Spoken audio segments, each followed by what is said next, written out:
be a bitch. This is CNE Sports. Welcome back, everyone. The scripts are in for UFC 305. We got Carter here. We got Eric. Say hello, Eric. What's good? We got Evan here with us, too. Hey, man. How's it going? And we are ready to get into this beautiful fight prediction. We're going to start out with literally the only fight that actually matters on the prelim card, this Jack Jenkins. Other than the feature prelim, but the rest of them, to be honest, I don't really care about them. But Jack Jenkins, man, I think this is actually the fight that I'm most excited for on this entire card. What do you guys think?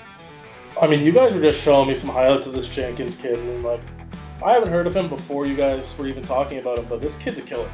This kid is coming up, and I don't see any way that this Burns guy is coming even remotely close to him.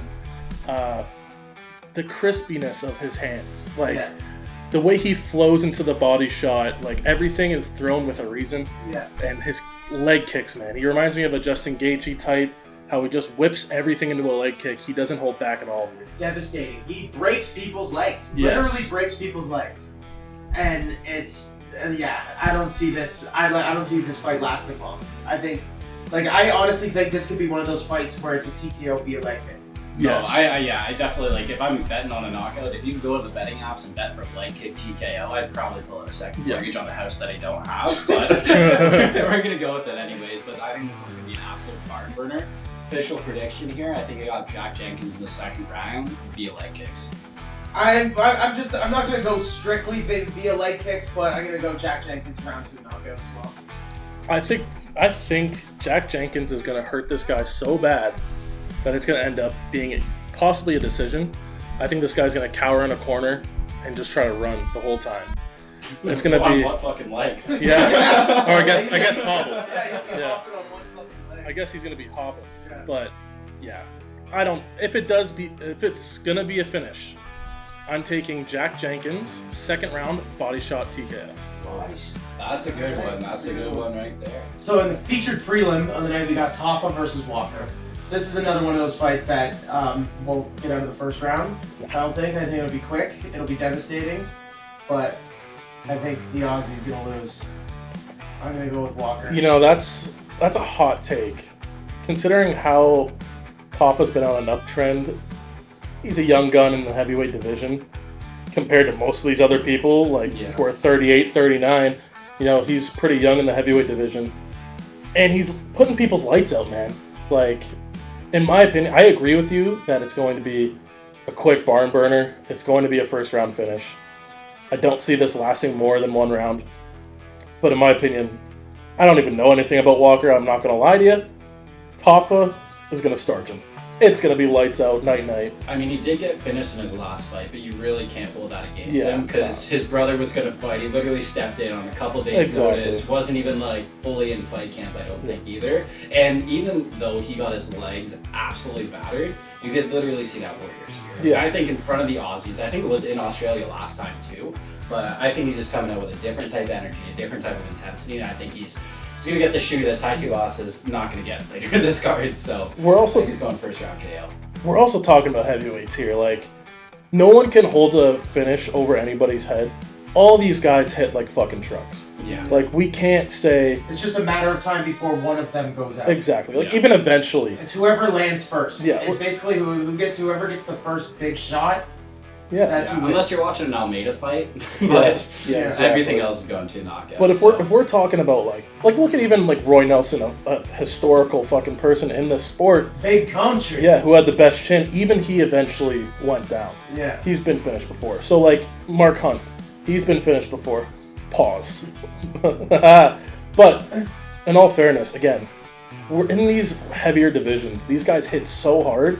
Any given night, anybody can go down. Yeah. So, Walker, Tafa, I think it's going to be a knockout either way, but I'm taking Tafa. Yeah, on this night, Walker's going down.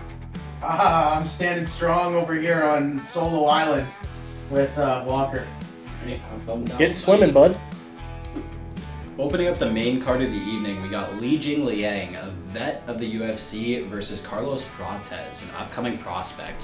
What do we think about this one, boys? Well, I mean, we just watched that highlight video of Carlos Prates, and holy crap! I mean, he's long. He's super long. He's literally got a 7-inch reach advantage over Li Jingliang. Yeah, like he's got some really good kickboxing. He's got some crazy knees. Crisp boxing too. Yeah, he's got some good knees, but Safe to say a very dynamic striker. But when he throws those knees, he leaves his head wide open. His hands drop. But I mean, just from watching these clips, I'm gonna stick with Protez by knockout. Protez by knockout. I think so too, because I mean, Li Jingliang, he's getting up there in age too. He's been a little bit of a journeyman kind of throughout the UFC over the last couple of years. He is a great fighter in the UFC though, but I just think if he can capitalize on like that vet skill and really catch this guy when he has his fucking hands all the way down when he throws a knee, he might be able to win, but I think it's very unlikely. The reach advantage is too, you don't normally see a 7-inch reach advantage at a weight class like that. No. You never see something like that, which is very weird, but I don't think he gets close. Well, Jingliang, he is a great fighter, like you said. Again, with the experience that he has and how long he has fought, I wouldn't be surprised if he can impose his will on Protez. Again, young dude coming up. He's looking for a spot in the top 10. Again, we all said great striking from him. Like, crisp boxing, good kickboxing. He's very fluid in how he throws his strikes. Does leave his hands down, but again, that's just preferable styles. Yep. He moves his head very well. If he can get out of the way when Lee throws his punches, there's nothing bad with it. But I don't know. It scares me because Lee hits hard. Yeah. It is a 7-inch reach advantage, but he doesn't really prioritize it. He doesn't use it to his best advantage, keeping his hands up, throwing his jab, sticking and moving. But I don't know. I still think the young gun's going to come out on top with the victory. I'm predicting round 3 knockout by Protez. I'm gonna go round 2 knockout. I don't think it'll make the 3rd round. Round 1, baby. Let's see Protez. Jeez. So this next fight, boys, is a fucking banger. We got Tai Tuivasa versus Rosenstrike. How do we think this is gonna play out? The heavyweights are coming out to play. I don't think it lasts more than a minute and a half. Yeah. Definitely not. This max a 4-minute fight. Yeah. If Rosenstrike uses his kickboxing and actually fights smart. But Ty's good at bringing people into wars, man. I think Bam Bam's getting his win in Perth. Are we seeing a won. shoey in Perth, boys? Yeah. Are we seeing a shoey in Perth? We have to. He's got a couple tough last fights. I think He's on like what, a 4 or 5 fight losing streak? No, not that much. 3? 3, yeah. 3? He lost against Cyril Gahn. And he just lost his last fight to he got knocked out, didn't he? Tyburo, wasn't it? Yeah, it was Tyburo. Yeah. And then he lost one before that too. Oh man, this is wavering my opinion then. Yeah, it's tough because he's kind of lost his his strike. chance. Keeps getting knocked out too. Yeah, I know, but they're both getting chinny. Yeah. I'm going with Ty. I'm going Bam Bam. He's not losing in Perth. Yeah. Bam Bam gets Bam Bam in Perth. Yeah. I think we're all on the same page here. I personally think Bam Bam is going to just overwhelm Rosenstrike with just power. Yeah, I don't think there's going to be any skill used in this fight. I think they're just going to go right at each other. It's going to be bang. It's just going to be first one to land. Yeah. That's who goes. Yeah. It's really just a toss-up, but I'm sticking with Bam Bam. I think we're going to see a crazy first 2 minutes, and then I think they're going to get tired, and then it's going to go to the second round, and it's going to end the first minute, second round, Bam Bam knockout. Then we get a nice shoey, baby, in Perth, Australia. Next up on the card, we got Dan Hooker versus Matrice Gamrot. Who we got in this one? Oh man, honestly, this fight has me a little perplexed. When I think about it, I don't see this going any other way than a war. I see this going to be bloody. It's going to be battered. You're going to see maybe 2 takedowns successful from Gamrot. I don't see Dan letting him get him on the ground all that much. Yeah, these two are kind of allergic to boring fights. Yeah. I think this could be a real fight of the night contender right here. For sure. For sure. And Gamrot is dominant. Gamrot's only loss in the last, I don't even know how many years is Dariush. He got caught by Dariush. Yeah.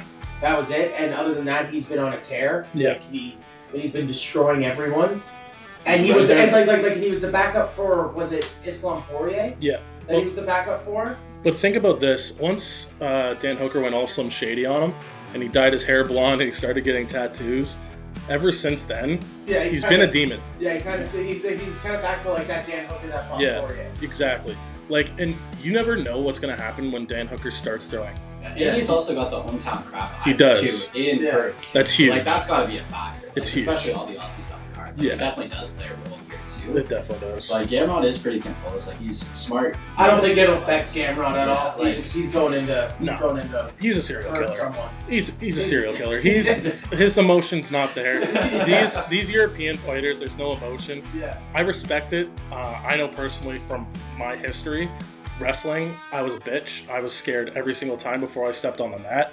But these guys are maniacs. Yeah. They're absolutely insane. They've been fighting their whole lives. Yeah, these guys show no. But at the end of the day, look at Australians. They fight from 2 years old. They don't care. Yeah. In the schoolyard, they bang for fun.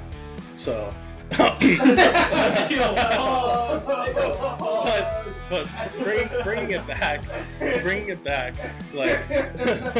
bringing it back. Dan's unpredictability on the feet with his knees and how he mixes things up. You don't know what's coming at you right in front of you.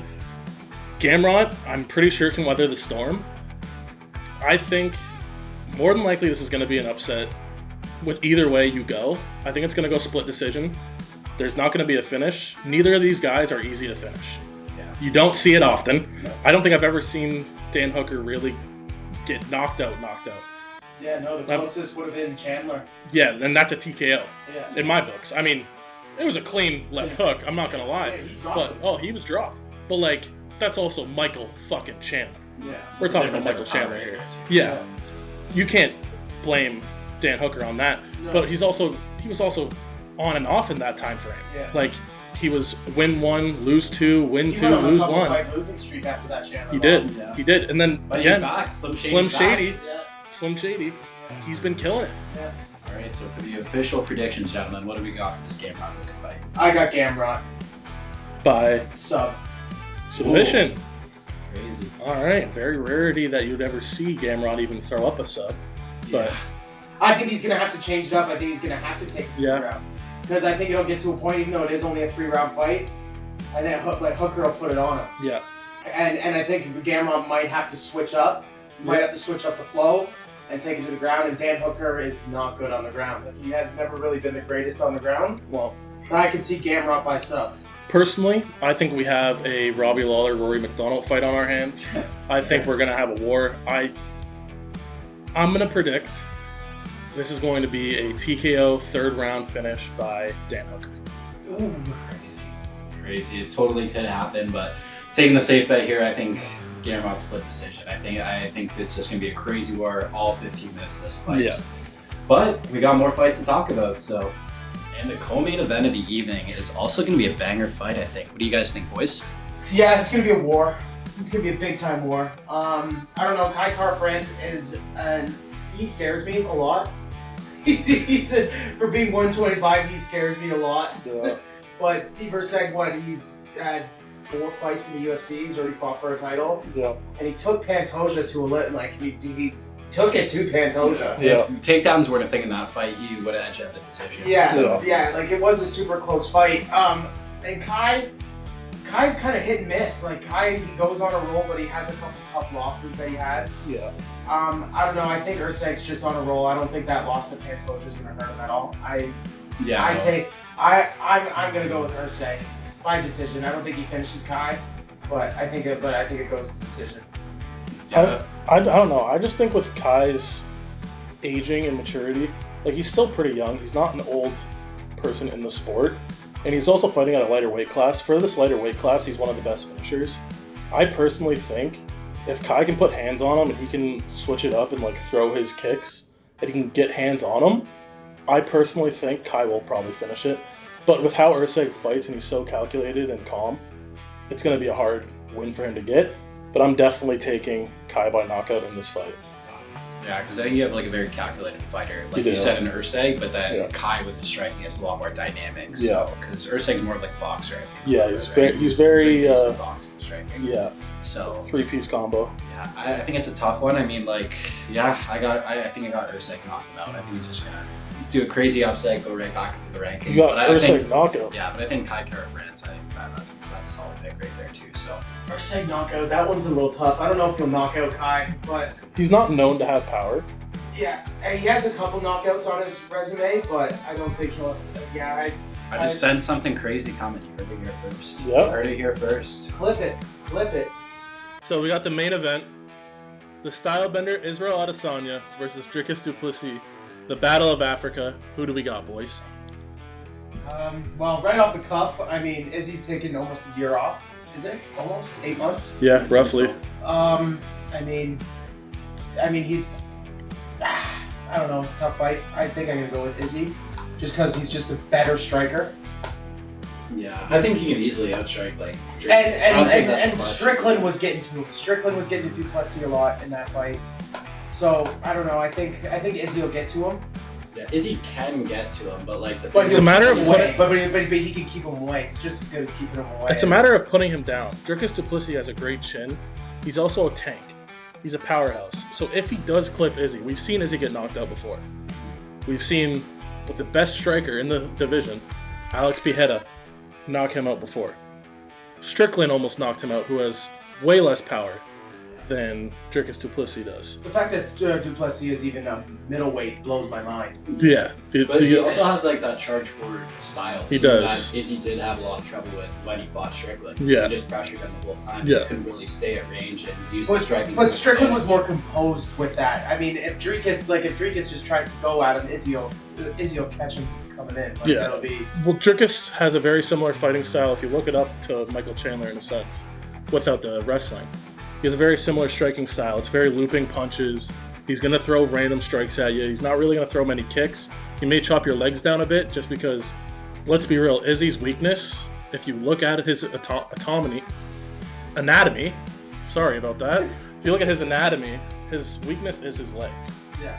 If you want to hurt Izzy, you go for leg kicks with those You toothpicks. gotta keep him stationary. You gotta find a way to keep him stationary. But he's not an easy person to have stationary in a fight. But strategically, like I think if Dricus can get on the inside and get some takedowns on Izzy, I think that can really shift the outlook of the fight too. But Izzy has always had great takedown. Dude, he got taken down by Alex Pereira.